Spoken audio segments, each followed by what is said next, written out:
अस्सलाम वालेकुम नाज़रीन, this is Mutiba and you are watching Naya Rasta morning show only on RNN TV। आज जिस टॉपिक पे मैं बात करने वाली हूँ वो बहुत ज़्यादा इंपॉर्टेंट है। हमारी ज़िंदगियों में सोशल मीडिया का इतना इन्फ्लुएंस हो गया हुआ है। अब पहले होता था ना, आउटडोर एक्टिविटीज़ होती थी, लोग बाहर जाते थे, खेलते थे, अपनी जो फिज़िकल हेल्थ है उसको मेनटेन रखते थे। लेकिन अब सिर्फ़ और सिर्फ फ़ोन होता है और हम होते हैं, और हमारी ज़िंदगी में आसपास कुछ नहीं होता। अगर कमरे में 10 लोग बैठे हैं तो 10 लोग फ़ोन इस्तेमाल कर रहे हैं, किसी का किसी से कोई ताल्लुक़ नहीं है, चाहे फैमिली गैदरिंग्स हैं, कुछ भी है। और इसका इम्पैक्ट हमारी ज़िंदगियों पे बहुत ज़्यादा हो गया और हम इन्फ्लुएंस हो रहे हैं इन लोगों से कि वाह इसके कितने फॉलोअर्स हैं, ये कितने पैसे कमा रहा होगा, हम हिसाब किताब लगा रहे होते हैं। बट कहीं ना कहीं हम ये भूल जाते हैं कि ज़िंदगियाँ ख़त्म हो गई हैं, ताल्लुक़ ख़त्म हो गए हैं। फ्रस्ट्रेशन क्यों इतनी बढ़ती जा रही है, इतने ज़्यादा जो ये हादसात हो रहे हैं ये क्यों हो रहे हैं? कहीं ना कहीं सोशल मीडिया इसका ज़िम्मेदार है और हम सब इसको प्रायोरिटाइज़ करके अपनी ज़िंदगियों को ख़तरे में डाल रहे हैं। और आज इसी टॉपिक पे बात करने के लिए मेरे साथ मौजूद है साइकोथेरेपिस्ट अली मुर्तज़ा। अस्सलाम वालेकुम। जी वालेकुम सलाम। कैसे हैं अली? मैं ठीक हूँ, आप कैसी हैं? मैं ठीक हूँ। सोशल मीडिया की बात की तो सबसे पहले मैं आपको बता दूँ, आपकी हर वीडियो पे ना एक कमेंट आता है और वो कमेंट ही होता है कि आप ऐसे क्यों बैठते हैं। अब मुझे बताएं, आप ऐसे क्यों बैठते हैं?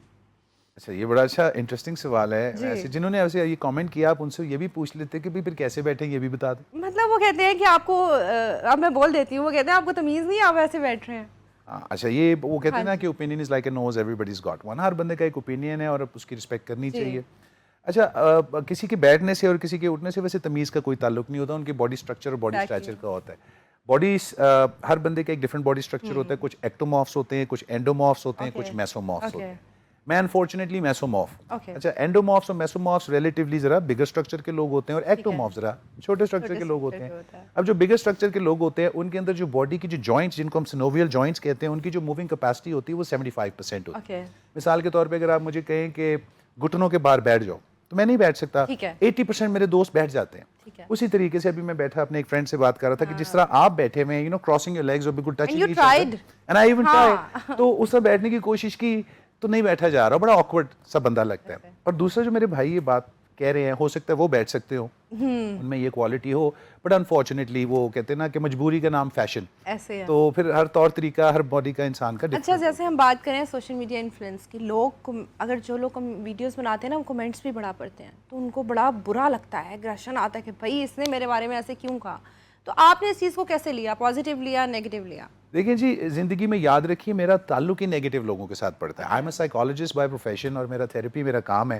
अगर इन बातों पे मैं ही गुस्सा करने लग जाऊंगा और माइंड करने लग जाऊंगा, देखिए तनकीद बराए तनकीद जो है वो एक बुरी चीज़ है, लेकिन तनकीद बराए इस्लाह जो है वो एक अच्छी चीज़ है। तो जिस मेरे भाई या बहन ने भी ये कॉमेंट किया है, मुझे लगता है उन्होंने तनकीद बराए इस्लाह के लिए ये बात की होगी कि आप ऐसे क्यों बैठते हैं, बट उनको शायद नहीं पता कि इनका फिजिकल स्ट्रक्चर इनको अलाउ नहीं करता कि ये उस तरह से बैठ सके। दो मेरी ख्वाहिश जरूर है। देखिए सोशल मीडिया पर आप देखें ना, ये वही बात है कि आज से पहले लोग इन चीज़ों के ऊपर बातें नहीं करते थे क्योंकि ये दिखती नहीं थी। अब ये दिखती क्यों है, घर में बैठे क्यों दिखती हैं कि एक बंदा अपने घर में, अपने किचन में, अपने कमरे में, अपने बाथरूम में कहीं बैठा और उसने सोशल मीडिया या कोई नेट ऑन किया और उसको नजर आ गया वो जो इधर एक डिफरेंट बिल्डिंग में, एक डिफरेंट शहर में हो रहा है।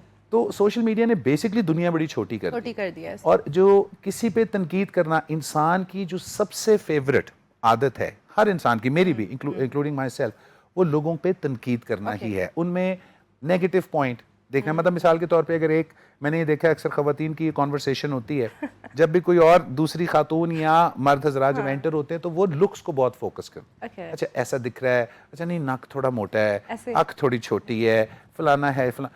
अब जो 80 पॉइंट्स उस बेचारे के अंदर पॉजिटिव है उनको माइनस करके जो एक नेगेटिव है वो आगे निकाल देते हैं। बट हैविंग सेड दैट, तो मेरे ख्याल से हर बंदे का एक ओपिनियन है। मैंने पहले एक बात की थी, वो पॉजिटिव भी हो सकता है। आपको पता है एक हमसाया मुल्क का एक शो है, उसमें वो लोग क्या करते हैं, वो लोग सेलिब्रिटीज के कमेंट्स पिक्चर्स के पढ़ते हैं, उन लोगों को ट्रैक करते हैं, उन लोगों को लेके आते हैं और कहते हैं बताओ भाई तुमने कमेंट क्यों किया। फिर वो माफिया मांग रहे होता है, मतलब वो उस पर स्टैंड नहीं करते हैं कि हमने अगर ये कमेंट किया है तो हमारा ये मतलब है, वो माफियों पे आ जाते हैं। देखिए स्पर ऑफ द मोमेंट जो है ना, बहुत आसान है अपने कमरे में बैठ के कीबोर्ड के ऊपर टाइप कर देना। जब आप रियल सिनेरियो के अंदर दाखिल होते हैं ना, किसी रियल इंसान के सामने जाते हैं, तो वहाँ फिर पे तो कोई भी बात कहना मुश्किल होती है, ऐसे है। मैं आपको बताऊं, ये एक ह्यूमन नेचर है। ओके, तो कहते हैं इन्हीं की वजह से ही तो वो कहते हैं अगर बदनाम होंगे तो क्या नाम ना नाम ना होगा। होगा। तो आई थिंक बदनामी में आजकल ज्यादा नाम है, बिल्कुल ऐसे ही ठीक है, है ना, और बदनामी में वाकई ज्यादा है। ज्यादा नाम एक है छोटी सी लड़ाई करो सोशल मीडिया पे और आप फेमस हिट हो हो। जाओ, वायरल ट्रेंडिंग में है। एग्जैक्टली। सोशल मीडिया का जो ट्रेंड है, आपको क्या लगता है कि हर कोई सोशल मीडिया पे आना चाहता है, वायरल होना चाहता है, क्यों? देखिए जी, ये सबसे इम्पोर्टेंट बात जो इस टॉपिक के साथ है ना, वो मैं जो अभी थोड़ी देर पहले कह रहा था कि दुनिया में प्रॉब्लम सिर्फ एक ही है, जी, और वो फाइनेंशियल। यस, ठीक है, हमारी हर problem is related to finances.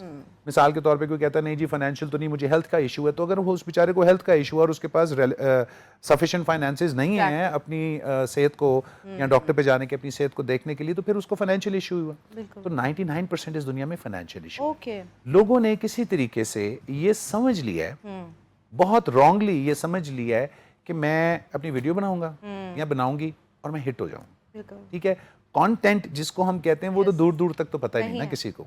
और जिनके पास एक्चुअली कंटेंट है ना, आप यकीन करें उनको खुद नहीं पता कि उनके पास कितना कंटेंट है, और लोग उनको आगे कहते हैं कि भाई तुम ये काम करो, तुम्हारे पास ये कंटेंट है। सही, जिनके पास कंटेंट नहीं है, इसको हम कहते हैं skill will matrix. Okay, skill will matrix. Skill will matrix. अच्छा, दुनिया में विल बहुत है, विल पावर जिसको हम कहते हैं।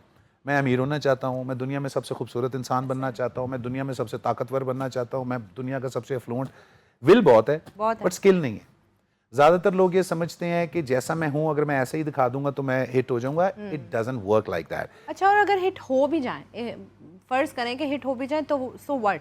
अगर स्किल्स नहीं है, अगर आप अच्छे नहीं लग रहे हो लेकिन आप वायरल हो, तो उसका आई डोंट थिंक कि फाइनेंशियली भी उनको कोई फायदा होता है। देखिए, मैं आपको एक बात बताऊं, लोग बेसिकली ना अपनी इज्जत दाव पे लगा देते हैं, अपनी रेपुटेशन, अपना सब कुछ आजकल दाव पे लगा देते हैं फाइनेंसिस के लिए, पैसे के लिए। और ये आज की बात नहीं है, लेकिन आजकल एक मीडियम हमें ऐसा मिल गया है कि जो आपके घर पड़ी हुई चीज़ है, जैसे कि हमारी बहन, हमारी बेटी, हमारा इस तरह के एहसास है, वो अब बाहर आ चुके हैं because of the social media. मिसाल के तौर पे एक किसी खातून ने अपनी पिक्चर अपलोड की, एक बंदे ने उठाई, उसके ऊपर एआई से कोई काम किया और उसको लगा दिया, उसको वायरल कर दिया, उसकी जिंदगी भी तबाह कर दी और खुद 4 पैसे कमा लिए। अभी आप देख लें सोशल मीडिया का इन्फ्लुएंस कितना स्ट्रांग होता है कि कुछ दिन पहले आप देखें कि एक रेप केस हुआ उस बच्ची का, जिसमें वो दुकानदार भी इन्वॉल्व था और एक बंदे को उन्होंने मार भी दिया। अब जिस बंदे को उन्होंने मारा, देखें, ये मैं आपको एक बात बताऊं कि इदारों के खिलाफ बात करना बहुत आसान है।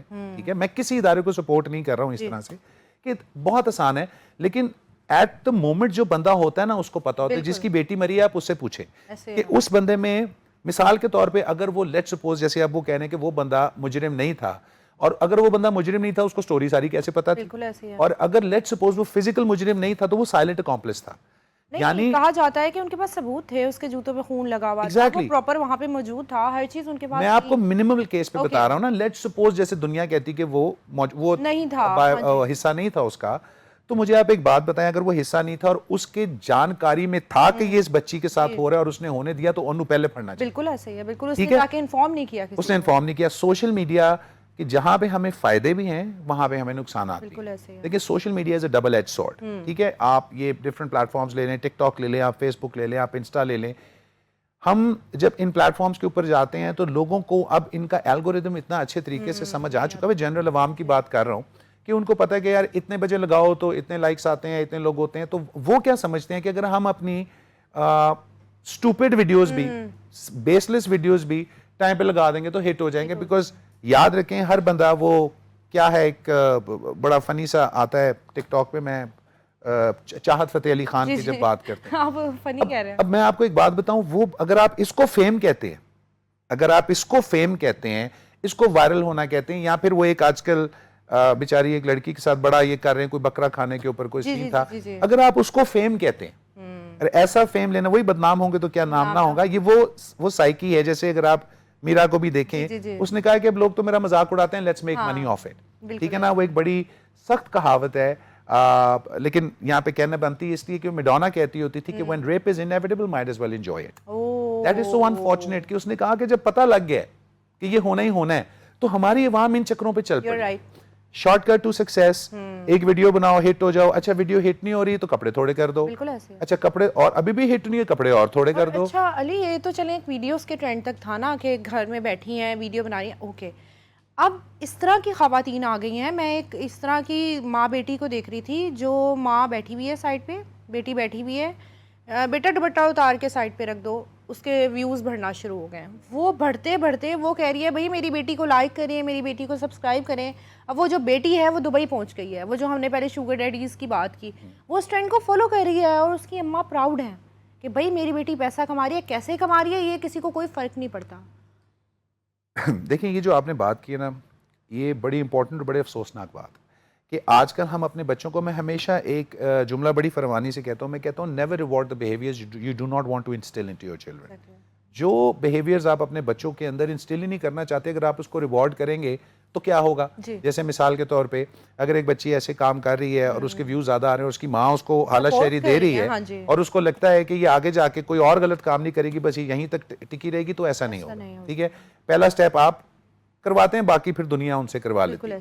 दूसरी चीज ये है कि देखें ये माइंड सेट की बात, माइंड सेट की बात है। जैसे मिसाल के तौर पे कुछ लोग हैं जिन्होंने जो बड़ा क्वालिटी कंटेंट देते हैं, थोड़ा कंटेंट देते हैं और उनके शायद इतना ज्यादा व्यूज भी नहीं होते, लेकिन उनके व्यूज क्यों नहीं होते? बिकॉज हमारी अवाम को आदत पड़ गई हुई है कुछ मसाला देखने की, कुछ मसाला सोचने की। अब जैसे ही अवाम, फिर लोग कहते हैं हम भी ऐसे बन जाते हैं। यहाँ पे मैं कल भी आपसे परसों एक प्रोग्राम में बात कर रहा था कि जो ट्राउट फिश होती है वो स्विम्स अगेंस्ट द टाइड, वो सिर्फ एक ही नस्ल की मछली है, बाकी मछलियां ऐसे नहीं करती। क्यों? क्योंकि उस मछली को पता है कि जब वो अगेंस्ट द टाइड जाएगी तो उसका नाम भी होगा फॉर सम रीजन, ठीक है, उसका काम भी होंगे, सारा कुछ होगा। अब ज्यादातर लड़कियां, जो लड़कियां क्या लड़के भी ज्यादातर, अभी जैसे आप 2-3 टिकटॉकर जो हमारे मशहूर है उनका देख लें, टिकटॉक का ना एक असूल है, सोशल मीडिया का एक असूल है, पहले ये आपको बहुत हाइप देता है, फिर एक सैचुरेशन आती है और फिर बहुत गालम गलोच होती है और बहुत बुरे तरीके से इंसान खत्म होता है। अच्छा, बड़े बड़े टिकटॉकर्स देख लें, वो कहते हैं ना इजी कम इजी गो, हराम का पैसा होगा तो हराम में जाएगा। सोशल मीडिया से फिर लोग इसकी तरफ चले जाते हैं, बैटिंग की तरफ और जुए की तरफ। ये बेसिकली कर ये रहे हैं कि ये जितने भी गोरा लोग हैं ये हमारे कल्चर को और हमारे रिलीजन को पोल्यूट कर रहे हैं, गंदा कर रहे हैं उसको। और आहिस्ता उसको गंदा करने का तरीका क्या है कि हमारा माइंडसेट ही गंदा कर दो, ठीक है। सारा वक्त आपका सेल फोन ऑन होता है, आप चाहें या ना, आप ना भी चाहें ना, आपको एकदम एक बज आता है, आप फौरन देखते हैं तो पता लगता है फलाने बंदे ने वीडियो अपलोड की। अच्छा, क्यूरियोसिटी किल्ड द कैट, फिर आप कहते हैं चलो मैं देख ही लूं, उसको व्यू मिलता जाता है, देखते जाते हैं, आप देखते जाते हैं। ये एडिक्शन है, ये एडिक्शन है। और आप देखेंगे एक बहुत बड़ा बबल है जिससे ज्यादा बीमार हमारी जो अवाम है ना, हमारे जो लोग हैं, दुनिया की बात कर रहा हूँ, ये बीमार हो रहे हैं, मेंटली सिक हो रहे हैं। अच्छा अली, हम देखते हैं पहले से ना कुछ ज़्यादा फ्रस्ट्रेशन आ गई है सोसाइटी में, मारपीट हो रही है घर में, बीवियों के साथ खुश नहीं है, बाहर आते हैं, और even same as with wives, खवातीन बाहर आते हैं, हम देखते हैं हल्का सा किसी ने ओवरटेक कर लिया है, लड़ाइयाँ हो रही हैं, फ्रस्ट्रेशन हो रही है। ये सारी चीज़ें क्या सोशल मीडिया की वजह से हो रही हैं? और क्या, मैं फिर अक्सर ये बात सोचती हूँ, क्या अवेलेबिलिटी का इशू है जो मर्द इस हद तक फ्रस्ट्रेटेड हो गए हैं? इवन खवातीन, अभी एक रेप केस भी आया जो 4 लड़कियों ने एक लड़के का रेप किया। तो इतनी फ्रस्ट्रेशन किस वजह से हो रही है, अवेलेबिलिटी या सोशल मीडिया? देखिए मैं आपको एक बात बताऊं कि जो सोशल मीडिया है ना, ये सब कुछ हो तो पहले भी रहा था, लेकिन सोशल मीडिया ने स्पीड अप कर दिया प्रोसेस, बहुत ज़्यादा स्पीड अप कर दिया। मिसाल के तौर पे जैसे एक छोटी सी मिसाल देता हूँ, पहले किसी को अगर शराब पीनी थी ना, क्योंकि मेरा काम अल्कोहलिज्म ट्रीटमेंट का भी है, तो अक्सर लोग ये बताते हैं कि सर पहले हमने कभी शराब पीनी होती थी या हमने कोई ड्रग करनी होती थी तो पहले हम ना 2-4 फ़ोन मिलाते थे, 2-3 लोग पैसे इकट्ठे करते थे, हम गाड़ी में निकल जाते थे, हम घंटों फ़ोन मिलाते रहते थे, ढूंढते रहते थे, कहीं मिल जाए, वहाँ पे स्कोर किया, वहाँ से वापस आए, शराब शुरू पी और फिर दूसरा दिन यही। आज वो कहते हैं कि the dealer is at your phone step, door step नहीं, फोन स्टेप। अच्छा, फिंगर टिप पे कह देते हैं ना, dealer is at your finger tip. अब फिंगर टिप पे वो क्या करते हैं, वो अंदर जाते हैं, आपने अभी कोई बूट लाकर देखना जाए, गूगल कर लें, आप फेसबुक पे चले जाएं, 10,000 पेजेस मिल जाएंगे, 10,000 पेजेस मसाज पार्लर्स के मिल जाएंगे। ये कौन सी मसाज है, मुझे आप एक बात बताएं, ठीक है। अच्छा, और वो मसाज के चार्जेस भी होंगे और फिर एंड में लिखा होगा कि full satisfaction guaranteed, happy ending and so on and so fourth. What is this? अब ये कोड वर्ड्स हैं। अब जाहिर ही बात है ये प्रोस्टिट्यूशन का नया नाम, ठीक है, हमारे मुआशरे को पोल्यूट किया जा रहा है। देखिए, पोल्यूशन मॉडर्न ड्रेसेस पहनना नहीं है, दिमाग का गंदा होना पोल्यूशन है। मैंने ऐसे भी लोग देखे जो सर से लेके पांव तक फुल कवर्ड है लेकिन दिमाग बहुत गंदा है। ये आप ये देख लेना, 7 साल की बच्ची, इतनी छोटी सी बच्ची, उसने क्या ही पहना होगा। एक बात है, अगर हम ये बात करते हैं ड्रेसिंग पे या इन चीज़ों पे, उस बच्ची ने ऐसा क्या कर दिया था कि उसके साथ इतना कुछ नहीं, ये माइंड, ये दिमाग की खराबी, ठीक है। अच्छा, आपको मैं एक और बड़े मजे की बात बताऊं, अगर आप कभी वेस्टर्न कंट्रीज में जाके देखें ना, वहां पे इतने रेप केसेस नहीं होते, जहाँ पे औरतें आधी बरहना वैसे ही होती। अब कहने का मकसद है कि हम अपने माइंड को समझाते किस तरह। अभी जैसे आपने कहा अवेलेबिलिटी, अवेलेबिलिटी तो पहले भी थी, लेकिन अब availability at your finger tip हो गई। आप ना भी चाहते हो तो आपको एक मैसेज आ जाता है कि अगर आप चाहते हैं तो मुझे बताएं, नहीं भी चाहते तो ट्राई करें। Curiosity kills the cat. अच्छा, जिसके पास टाइम होगा वो तो करेगा। दूसरी चीज जो आपने कहा कि हस्बैंड वाइफ्स की जो प्रॉब्लम्स आ गई हैं, वो इसलिए आ गई हैं कि सोशल मीडिया पे हर बंदा अपनी तस्वीर जो लगाता है वो बड़ी खूबसूरत करके लगाता है, ठीक है। शायद इतना वो खूबसूरत हो भी ना, लेकिन वो बड़ी खूबसूरत करके दिखाता है। वीएफएक्स के थ्रू सिक्स पैक्स भी बना लेता है, बॉडी भी बना लेता है, औरतें बाल लंबे कर लेती हैं, and so on and so. Standards उन्होंने बहुत ज्यादा हाई कर, ठीक है जी। अब वो तस्वीरें जब लगती हैं ना, तो एक बंदा यूं बैठा है, उसने अपने फोन पे एक बड़ी हसीन तस्वीर देखी, थोड़ी देर बाद अपनी वाइफ को देखा और एकदम कंपैरिजन आया। अच्छा, वो बेचारी किचन से निकली है, हो सकता है बच्चों का पैम्पर चेंज करके आई हो, झाड़ू पोछा लगा के आई हो, अभी वो तैयार नहीं हुई उस तरह से। तो अब क्या करेगा, अब वो मर्द उसको ये कहेगा कि look at you and look at her. वो पता क्या कहेगी, okay now look at me. फिर वो एक ये देखिए, इस तरह से ना बेरारवियां शुरू होती हैं। हमें पता भी नहीं होता, हम उस बिहेवियर को रिवॉर्ड कर देते हैं जिस बिहेवियर को इंस्टिल ही नहीं करना। अब एक लड़की जो सादी लड़की है, जो लेट सपोज घर में रहती है, शरीफ घर की लड़की है, अपना उतना ही ख्याल रखती है जितना रखने की जरूरत है, ज्यादा नहीं रखती, तो उसको जब आप ऐसी चीजें बनाएंगे वो रिबेलियस होगी। बिल्कुल ऐसे है कि मैं अपना 100% दे रही हूं, 100%, still he is not happy। वो कहेगी अब मेरा 150% देखो। अब वो बंदा कहेगा कि नहीं तुम मुझे ऐसी नहीं, तो एक डायकोटमी आ गई, मसला आ गया। उसी तरीके से बच्चों को अगर आप देखें कि वो कह रहे हैं कि बाप अगर फोन उठा के देख रहा है तो वो देख रहा है कि जी 13 साल का बच्चा बिलियनर बन गया। अब वो न्यूज सच्ची है कि झूठी है, पहली बात। बच्चों को प्रेशराइज कर रहे हैं, ठीक है। ये जितने आपके इन्फ्लुएंसर्स, अभी मैं इन्फ्लुएंसर्स पे भी वापस आता हूँ कि ये भी एक बड़ा इंपॉर्टेंट पॉइंट है कि जितने इन्फ्लुएंसर्स इस टाइम सोशल मीडिया के ऊपर बैठे हैं और आपको अपनी 20-20 गाड़ियां दिखाते हैं ना, उनके अंदर से 90% तो फेक है जी। एक ग्रुप को मैं पर्सनली जानता हूँ जो लाहौर से गया हुआ है और वो वहां पे जाके रिच किड्स इन दुबई कर रहे हैं। आई नो देम पर्सनली, ठीक है। यहाँ पे हकीमी दवाइयां बना के बेचते थे, नहीं बिकी, वहां पे चले गए and they started this social media platform. Now understand, जो आपको सोशल मीडिया पे नजर आ रहा है ना, दैट इज अ लाई। आपकी तस्वीर भी वहां पे झूठ है, ठीक है, क्योंकि आप उसको खूबसूरत करके लगा रहे हैं। आप ऐसे एकदम क्लिक करें और करें पोस्ट, में आपको डेयर करता हूं, किसमें गट्स नहीं है, किसी में गट्स नहीं है। अच्छा, जो लोग कर देते हैं उनको रेडिक्यूल किया जाता है, तो उनको भी लगता है कि भाई ऐसे नहीं करना, अब हम इस तरह से आएंगे। तो ये एक माइंडसेट को तब्दील किया जा रहा है आहिस्ता आहिस्ता, अनकॉन्शियसली। ठीक है, अनकॉन्शियसली लोगों के हेयर स्टाइल देखें, वो फुटबॉलर्स के पीछे लग गए हैं। वे ऑफ ड्रेसिंग देखें, मैं बच्चे देखता हूं जो स्कूल क्लीट्स पहन के जाते हैं, जो फुटबॉल के शूज हैं, जिनका काम ग्राउंड में है। शौक चढ़ा हुआ है कि रोनाल्डो पहनता है तो उसका क्या, वो CR7 कोई जूता था, वो जूता मंगवा के पहन लिया, वो उसके नीचे क्लीट्स लगे हुए, वो कॉलेज गए हुए क्लीट्स पहन के कि जी दिस इज स्टाइल। सो ये हम रीडिफाइनिंग नॉर्मल कर रहे हैं। बच्चे बीमार हो रहे हैं, हम खुद भी बीमार हो रहे हैं, कंपैरिजन में जा रहे हैं, कांस्टेंट कंपैरिजन। आपकी आंख बाद में खुलती है, आपका फोन पहले बचता है। फोन बचता है तो आपकी आंख खुलती है, ठीक है। फोन में आपकी घड़ी है, फोन में आपका सोशल मीडिया है, फोन में ही आपका हस्बैंड है, फोन में ही आपके बच्चे हैं, फोन में ही आपका फूड है, everything is in your phone. तो अब आप ये देखें कि पहले वो जो गबरू जवान बच्चे पैदा होते थे, जट ऊंचे लंबे हैं, वो क्यों नहीं हो रहे? क्योंकि आधी अवाम तो कुबी हो चुकी हुई है हर वक्त, तो you know they are like this. तो अगर आपकी बॉडी की फॉर्मेशन अल्लाह ताला ने यूं रहने के लिए नहीं की। आपको पता है ना कि पहले होते थे कि जो चार टांगों पे चलते थे, बाजुओं पे और टांगों पे लोग चलते थे, फिर वो कहते थे कमर का कड़ाका निकला, फिर वो खड़े हो गए। अब हम वापस कुबे हो रहे हैं, we're going back onto all fours। और ये वही बात है कि जहां से हमने स्टार्ट किया था हम वहीं पे वापस जा रहे हैं, और वो बड़े तरीके से डिजिटलाइज करके हमें लेके जा रहे हैं। इसको समझें, सोशल मीडिया हो, anything which is regarding the internet or money में, I tell you this is all hoax and fake। ये फेक लाइफ है। जितने लोग आपको खुश सोशल मीडिया पे लगते हैं, नजर आ रहे होते हैं, रियल लाइफ में। जो अली कहते हैं कि हम 1 साल में हमने अपना घर बना लिया, गाड़ियां बना ली, बड़े बड़े हम देखते हैं और वो दिखाते भी हैं कि क्या ये सच है कि वाकई 1 साल के अंदर 2 कनाल का घर बन रहा है, तो MG आ रही है और पता नहीं क्या क्या हो रहा है। देखिए, मैं आपको एक बात बताऊं, कुछ सूरतों में ये सच है भी, ठीक है। जैसे हमने एक शुगर डैडी पे कॉन्सेप्ट किया था, जिसमें you get paid for nothing और you get paid for private services. लेकिन ये हर सूरत में ऐसा नहीं है। लेट्स सपोज अगर एक बच्चे ने या एक बच्ची ने बना भी लिया 1 साल में, तो उसका मतलब ये नहीं कि आप में और ये जितने लोग बैठे हैं ये सब बना लें। It doesn't work that way. किस्मत जो है, जिसको हम लक कहते हैं, उसको उर्दू में कहते हैं किस्मत।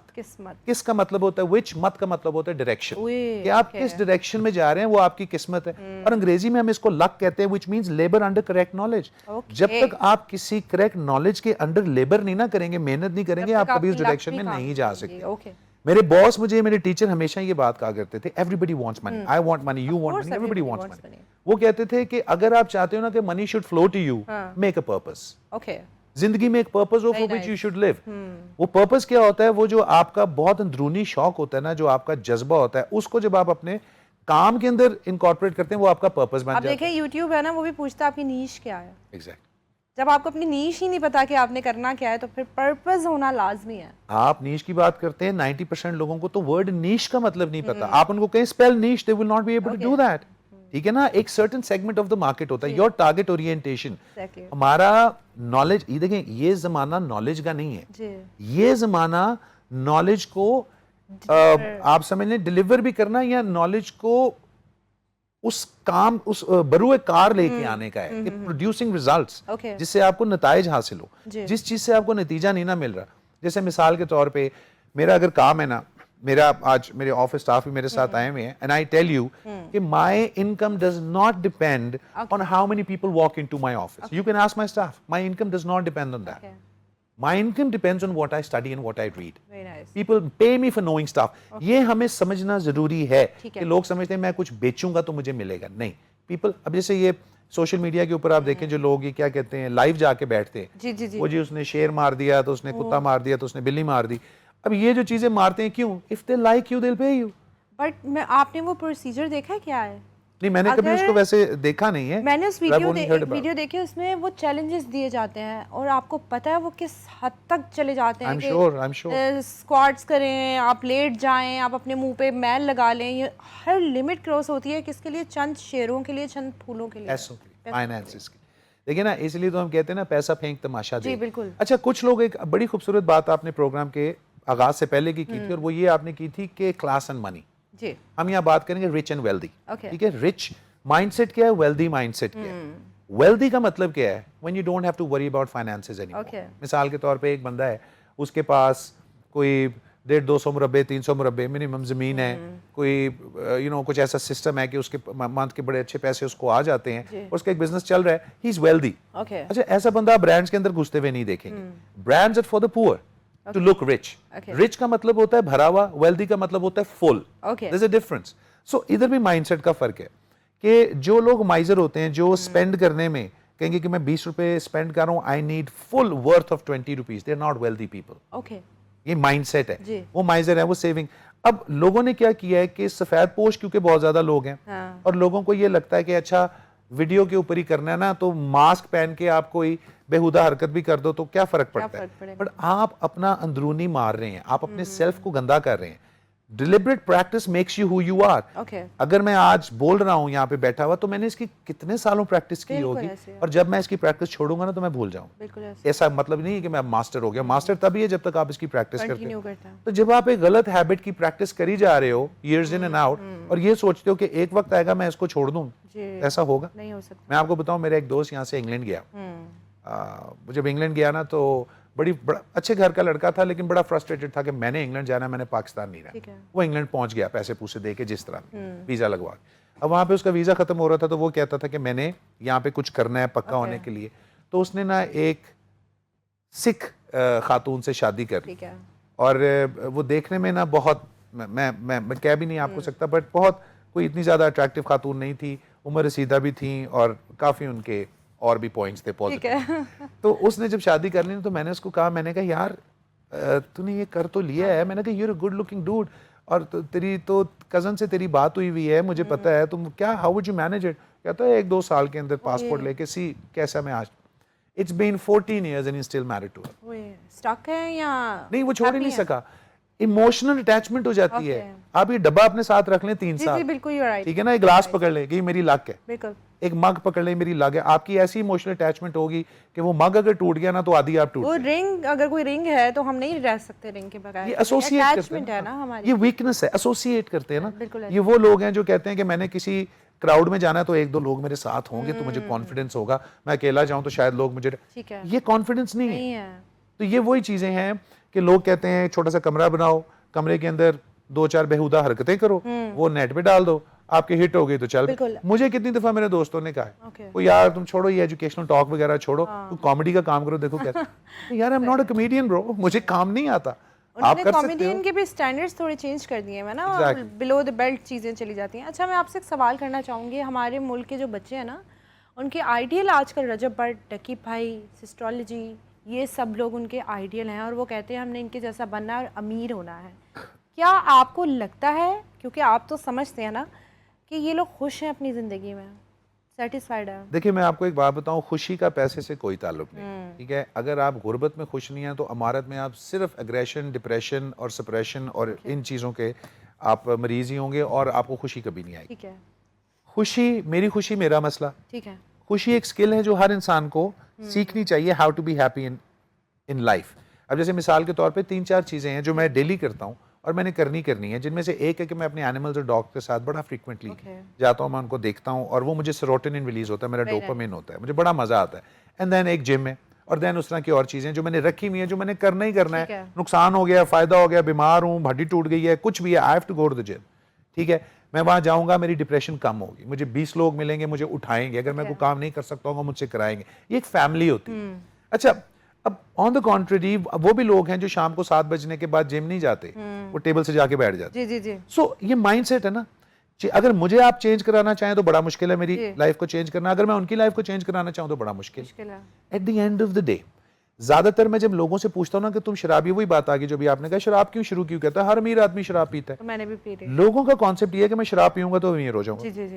मैंने कहा वो कैसे होगा, कहता सर मैं शराब पीऊंगा तो शराबियों में बैठूंगा, शराबी सारे अमीर होते हैं। मैं कहा तुम्हें कैसे पता सारे अमीर होते हैं? और मैंने कहा अगर वो अमीर होते भी हैं तो तुम्हें क्या लगता है कि वो जब वो अपनी सेंसेस में नहीं होंगे तो वो तुम्हें दे देंगे सारा कुछ? ऐसा कुछ नहीं होता। सो लोग बड़ा कंफ्यूज करते हैं ना, मिसकंसेप्शन है कि जी अगर मैं बड़ी गाड़ी में जाऊंगा ना तभी इज्जत होनी है, तभी इज्जत होनी है, तब मैं अमीर हूँ। हालांकि मैं आपको बताऊं, मैं अक्सर अपने टीचर से ही कहा करता था कि सर आपके पास इतना पैसा है, इतनी दौलत है, इतनी जायद, आपके पास जो गाड़ी है वो तो मेरे पास है, मैं आपका मुलाजिम हूँ, तो जो मेरे पास गाड़ी है वो आपके पास है क्या? तो मुझे कहते थे कि यार when you are a brand you don't have to wrap a brand around you. बड़ी खूबसूरत बात थी, मैंने अक्सर बात की है उनकी, और ये मैं वो लोगों को समझाने के लिए करता हूँ कि even though he could afford, वो सूट्स वो लेते थे जो बड़े सस्ते सूट्स थे, अनारकली या इन जगहों से, और जब वो पहनते थे तो वो ब्रांडेड लगते थे। तो मैं कहता था सर लगते तो वैसे ब्रांडेड ही है।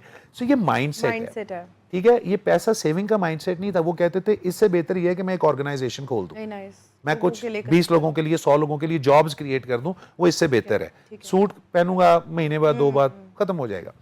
तो लोगों का ये मानना है कि मैं जब ये हरकतें करूंगा तो मैं अमीर हो जाऊंगा। अब ज्यादातर लोग सोशल मीडिया की तरफ आते ही अमीर होते। और बड़े मजे की बात मैं आपको बताऊं, आपके पास एक बंदा आएगा सोशल मीडिया का और वो कहेगा जी मैं आपसे 2 लाख रुपया लूंगा, आपका सोशल मीडिया आपको हिट कर दूंगा। ऐसे ही और 2 मिनट उससे पूछ के बैठेंगे यार आपके पास स्किल्स हैं क्या, मुझे हिट कर सकते हो? कहता हाँ जी मेरे पास बिल्कुल है।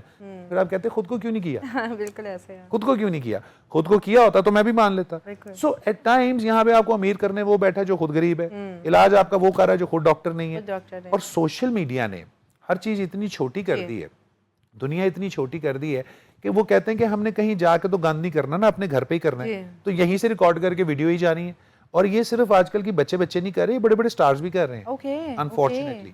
बड़े बड़े स्टार्स हैं, मैं आपने सुना ही होगा 1-2 केसेस इससे पहले भी आ चुके हैं कि वो भी ये काम कर रहे हैं। और वो एक सर्टेन डार्क वेब है जहाँ पे वो अपनी वीडियोस भेजते हैं और उनको पता है हमारे घर वाले नहीं देखेंगे, वो लोग करेंगे। तो ये पूरे का पूरा एक माइंडसेट जो है ना, ये इन्होंने पोल्यूट कर दिया हुआ है। अच्छा, एक तो आपने बताया ना सोशल मीडिया हैंडलर्स होते हैं, आजकल जो ट्रेंड है ना इसका, पामिस्ट्री का, एस्ट्रोलॉजर्स हैं, न्यूमरोलॉजी, ये सब लोग, साइकिक रीडिंग, फेस रीडर्स, ये बड़े सारे एकदम निकल आए हैं। और ये लोग क्लेम करते हैं भाई जो हम कहते हैं वो सच होता है, और कहीं ना कहीं चैनल्स में बैठ के देखते हैं वो जो प्रेडिक्शंस करते हैं वो सच भी हो जाती हैं। तो इसका बताएं, लोग बड़ा इन लोगों के पीछे जा रहे हैं और बड़ी कमाई है इन लोगों की। देखें आपने बिल्कुल, इस पर हमने एक पूरा प्रोग्राम भी किया था और मैंने उनको यही बताया था कि जिसके पास लड्डू हैं वो लड्डू बेचेगा, लड्डू देगा, जिसके पास डड्डू हैं डड्डू ही बेचेगा, ठीक है ना। जिसके पास जो है वो ही दे सकता है। अब कहने का मकसद किसी को बिलिटल करना नहीं, ठीक है। मैं इंफॉर्मेशन, एजुकेशन, नॉलेज उतना ही मानता हूँ जितना मेरी दीन, जिसकी मैंने अंग्रेजी किताबें भी बहुत पढ़ी है, मैंने बाहर के ममालिक में भी जाके एजुकेशन हासिल की है, इसका मतलब ये नहीं है, लेकिन मैंने दीन के मुताबिक की, ठीक है, जिस चीज की हमें इजाजत देते हैं। अब now coming back to the point कि जो पाम रीडिंग हो गई, ये अक्सर वो ये कहेंगे जी हम तो वो बता रहे हैं जो अल्लाह ने आपके लिए पहले ही जी जी जी मुंतखब करके रखा है। भाई आप किस तरह बता सकते हैं? क्या अल्लाह ताला ने कोई ऐसी किताब उतारी है जिस पे लिखा हुआ है कि ये फलाने सियारे का हाल है, ये फलाने सियारे का है, वो सियारा इसे टकराएगा तो ये पैदा हो जाएगा, ये जाएगा तो वो आ जाएगा? देखें, वो हमेशा ये बात करता हूँ, गालिब ने एक बात तो बड़ी खूबसूरत की है ना, हमको मालूम है जन्नत की हकीकत, दिल के बिलावे को करी जाए जो आपका दिल करता है। बिल्कुल ऐसे। So if it works for you fine. Okay. लेकिन यहाँ पे मैं एक मिसाल यहाँ पे जरूर देना चाहूंगा कि हिटलर का एक सुनी सुनाई मिसाल है कि हिटलर को किसी ने कहा कि ये बंदा फॉर्च्यून टेलर है, ये बंदा जो है ये आपको ना आपका हाल बता सकता है, तो इससे आप बात करें। तो उसने उसको बुलाया, उसने कहा कि हाँ भाई तो सुना है तुम हाल बता सकते हो तो मुझे बताओ मेरा हाथ देख के। तो उसने हाथ देख के ना उसका कहा कि यार तुम्हारी जिंदगी जो है ना ये बड़ी थोड़ी रहेगी, हिटलर को। अच्छा जी। तो उसने कहा कि अच्छा मेरी जिंदगी थोड़ी रहेगी, कितनी रहेगी? उसने कहा कि तुम्हारी जिंदगी मतलब कुछ चंद महीनों की रह गई है और उसके बाद तुम मर जाओगे। तो उसने कहा अच्छा, उसने कहा अब अपना हाथ निकालो। उसने अपना हाथ निकाला, उसने कहा कि अब ये देख के बताओ तुम्हारी जिंदगी। कहता मेरी जिंदगी में अभी 75 साल और पड़े हुए। उसने इशारा किया, उसने तलवार से उसकी गर्दन काटी। कहता काश तुम जिंदा होते मैं तुम्हें बता सकता कि यू आर डेड। सो ये ऐसी बात नहीं है, ऐसी बात नहीं है कि मैं किसी को कहूँ कि आओ मैं तुम्हें अमीर बनने का तरीका बताऊं। मैं आपको तरीका इस तरह से बता सकता हूं कि जैसे किताब आपको बताती है एक फॉर्मूला। Very nice. अब हर बंदा उस फॉर्मूला में कहां गलती करता है, ये देख। उस फॉर्मूले का सबसे पहला पॉइंट है कंसिस्टेंसी। कंसिस्टेंसी करी जाएं, एक ही क्लाइंट के पास जाएं। मैं इंग्लैंड में एक कंपनी थी मिडलैंड केटरिंग्स, उसके लिए काम करता था जो मेरे अंकल की ही कंपनी थी। और हमारा काम ये था कि हम ना ये जो केटरिंग स्टाफ होता है ना, रेस्टोरेंट्स खुलवाते थे। लोग हमसे बड़े बड़े फ्रीजर्स, बड़े बड़े वो देच के, वो उस तरह की चीज़ें हमारे पास हुआ करती थी और वेयर हाउसेस थे। तो मुझे वो कहते थे कि मेरा वहाँ पे जॉब थी और मैं सैलरीड भी था और मुझे कमीशन मिलता था मैं जब भी रेस्टोरेंट खुलवाता था। अच्छा, अब उसमें दो ऑप्शंस होती थी। एक ऑप्शन ये होती थी कि कुछ कस्टमर्स आते हैं जो आके कहते हैं मैंने रेस्टोरेंट खोलना है, ये वॉक इन कस्टमर है, उसका मुझे मिलता था 25% ऑफ द टोटल कॉस्ट। मेरे अंकल मुझे कहते थे if you go and get the customer I will give you 50% of the. Go and कैसे, आ रहे हैं तो फिर जाने की जरूरत क्या है? उसने कहा कि this is how you multiply the business. मैंने कहा अच्छा I will go and get the customers. मैं जब बाहर जाना शुरू किया, मेरा पेट्रोल लगता था, मर्सिडीज गाड़ी होती थी मेरे अंकल की होती थी जो मैं ड्राइव करके जाता था ताकि जरा शब शुभ लगे। तो जाके गाड़ी लगानी, बड़ा सूट पहन के उतर के जाए कहना सर इस तरह मैं रेस्टोरेंट्स का काम करता हूँ, तो if you want to open up a restaurant. तो अगले कहते थे मेरा अपना बिजनेस चल रहा है भाई, मुझे नहीं खुलवाना।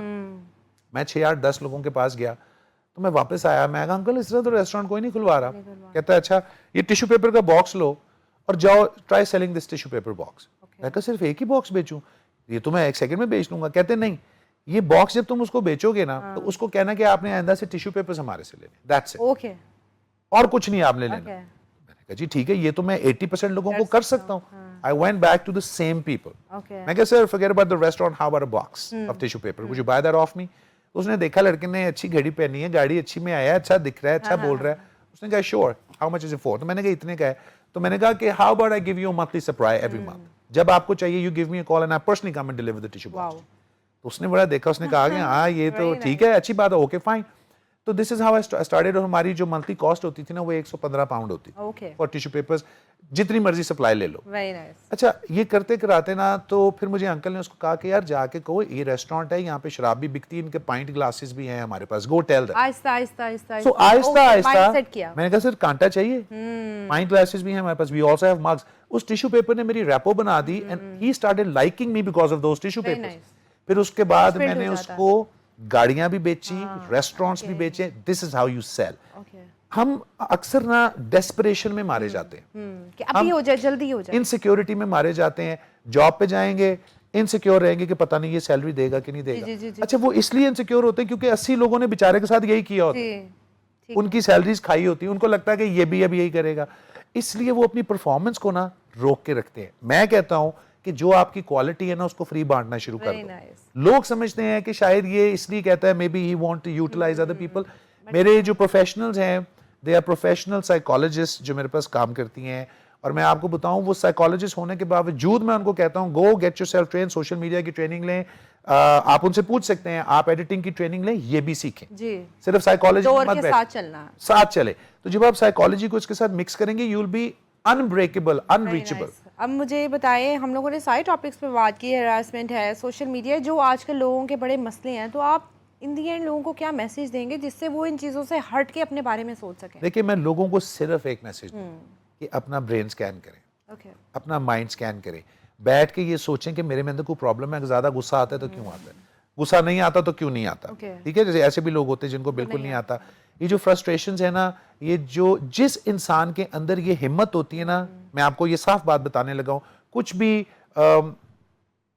लेवल से गिरा हुआ करने की, जिसको हम कहते हैं बड़ा बोल्ड है, ये बोल्डनेस नहीं है। मिसाल के तौर पे कोई बंदा वो कहता है मैं कैमरे के आगे कपड़े उतार सकती हूँ या उतार सकता हूँ, ये बीमारी है जी, ओके, इसको बायपोलर डिसऑर्डर कहते हैं। ठीक है। ये वो बीमारी है जो आपसे, जिसको हम कहते हैं इनहिबिशंस खत्म कर देती है आपके अंदर, और आपसे वो भी करवा देती है। ये जितने लोग हैं मैं आपको बताऊं इस टाइम जो नेगेटिव वायरल हुए हुए, मैं आपको लिख के दे देता हूं, they are all psychologically ill. और जो इनको लाइक करते हैं ना, they are unfortunately they are also psychologically ill people. वो इनको जब देखते हैं ना तो वो कहते हैं हमारी इलनेस तो बजा है भाई, क्योंकि ये भी ऐसा कर रहे तो हमने ऐसा ही करना है। वो एक भैंस अगर बैठ के ऐसे ऐसे कर रही है और मुंह हिला रही है तो बाकी भैंसें देख के कहती हैं this is normal, we are supposed to do that, जिसको हम कहते हैं रूमिनेशन या चुगाली। यही कॉन्सेप्ट गोरों ने हमारे दिमाग में रख दिया है चुगाली का। हम हर वक्त चुगाली कर रहे होते हैं जिसको हम कहते हैं ब्रेन रूमिनेशन। और ब्रेन रूमिनेशन क्या होती है? मैं एक लड़की हूँ मिसाल के तौर पे, मैंने देखा आपने मस्टर्ड शर्ट ब्लू जीन एक कॉम्बिनेशन पहना हुआ है, अब मेरे जहन में ना ये पड़ गया है, मैंने ये पहनना है, अब मैंने ये कब पहनना है, तब पहनूं, इसको भी ना पता चले, मेरा भी हो जाए और लोग समझे। ये कंपटीशन है। एक बंदा है, आपने देखा है कि उसकी गाड़ी आपकी गाड़ी से ज्यादा अच्छी है, वो बंदा इस सोच में पड़ गया, रूमिनेशन में चला गया कि मैंने गाड़ी लेनी है। यहाँ पे ना मैंने कल एक अपने पॉडकास्ट में ये बात की थी, आज मैं आपके प्रोग्राम पे भी करना चाहता हूँ कि अनफॉर्चुनेटली मैंने ये स्टडी पढ़ी है, 2 दिन पहले पढ़ी है। वो ये कहते हैं कि ये जनरेशन जो है ना, ये वाहिद जनरेशन होगी कि जब ये जनरेशन मरेगी ना, इसके दिमाग के अंदर लोगों की मेमोरीज ज्यादा होंगी अपनी मेमोरीज, वो जो 7 मिनट्स होते हैं, ठीक है ना, वो अपनी मेमोरीज नहीं होंगी। इसके जेहन में ना जो फिल्में चल रही होंगी ना, वही फलाने का सोशल मीडिया, वो फलाने का ये, वो आ गया, वो घोड़े ले आया, वो कुत्ते ले आया, this is how it's going. अच्छा, हमारे जेहन में जो, जिसको हम कहते हैं ना, तो जेन एक्स के लोग हैं, ठीक है, जेन वाई के लोग हैं, ये जो जेन वाई जेन एक्स के लोग हैं ना, इन लोगों की जब डेथ होती है तो वो मेरा बेटा अल्लाह उसको ये करे, मेरी बेटी फलाना, इनके जेहन में ये नहीं होगा, ये माइंड बिल्कुल चेंज हो जाएगा। और इसके बाद की जो जनरेशन होगी वो रोबोट्स होगी। ओके, ये वो जनरेशन होगी जिनको उन्होंने सोशल मीडिया से कंट्रोल किया। सोशल मीडिया इज, जैसे एक जमाने में आया था ना chemical warfare, this is electronical warfare.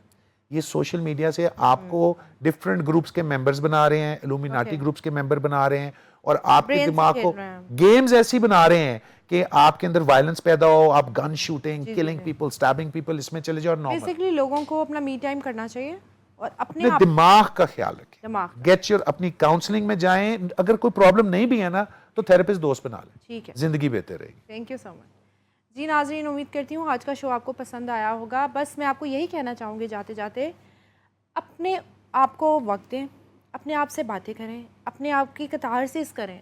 आप हम सब में कोई ना कोई खामियां होती हैं, कमियां होती हैं, उस चीज़ को देखें और उसको ठीक करने की कोशिश करें। और जो आप लोगों में टैलेंट और स्किल है, ज़रूरी नहीं है कि सोशल मीडिया पे वीडियोस बना के ही डालनी है।